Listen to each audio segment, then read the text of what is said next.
Transition Together was originally conceived here in Totnes through the Transition Town Totnes initiative as a way of engaging people in a street-by-street kind of a way.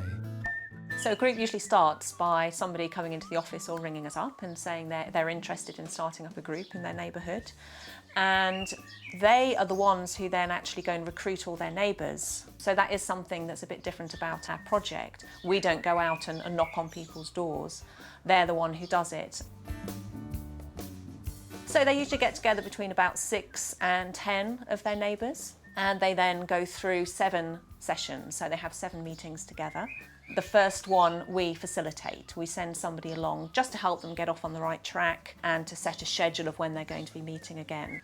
And then the second session looks at energy use in the home. So there's about 10 to 12 practical actions that they can take, none of which cost much money at all. So we're really focusing on no cost or low cost actions for people. And then at the end of that first session, they write a little action plan, and each person usually takes on 2 or 3 actions that they say they're going to do or try and do before they meet again. So can you tell when you put your washing machine on if you're producing enough electricity to sustain that washing machine? Best time to have done any washing today would have been at 3 o'clock in the afternoon. Right, sure. Yes, because there was sunshine then. So the workbook's organised into 7 sections, and each section includes a lot of practical actions, and we designed it from the very beginning that these actions are straightforward to do, they have a definite impact, so they reduce carbon and they save money.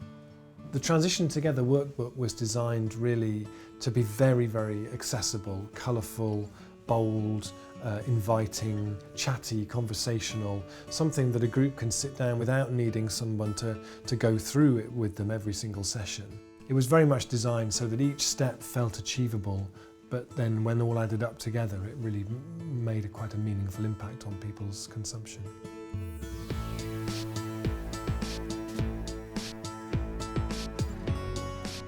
There was an awful lot of learning that took place, and lots of things we were able to put into practice about how to save energy and how to be better users of the resources that are on this planet, really. Without suffering, actually without suffering, and that's the key. It was actually a fun thing to do. Because it looks at it on a street-by-street level, it means people can start to imagine the implications of that and start to think about what a post-oil, low-carbon world's going to look like on a small scale. It's not about how are we going to imagine the world totally changed, it's how can we imagine this bit of the world, how can we imagine that transformed and made over? And that feels much more digestible. They're supported by grants in some cases. So for example, cavity wall insulation or loft insulation for some people, you can get grants through a local scheme. It's really aimed at people who haven't done an awful lot yet. If people were real experts and they'd totally done over their house and made it totally, carbon efficient, they probably wouldn't find many new things here. But the reality is that most people haven't done an awful lot of this stuff. So it gives a lot of people a lot of potential actions to do. It's important to say that we wouldn't give a grant for somebody to put solar panels on their roof unless they've done the basic energy efficiency stuff first. By applying the things that we read about in the units, talked about, made a big difference. It's been more a sense of how we are in our lives rather than what we're doing, being more aware, being more conscious of what we're doing with our lives in regard to energy and wasting it or not wasting it and doing our best. I think the long-term benefits of the group aspect in particular is really around the social cohesion. I've had people say to me that just after the first meeting they got their bike out of the garage and started cycling into town because in their car they had to drive past all their neighbours and already they were starting to feel, people are keeping an eye on what I'm doing here. So that was quite interesting as well, that kind of peer pressure that comes out.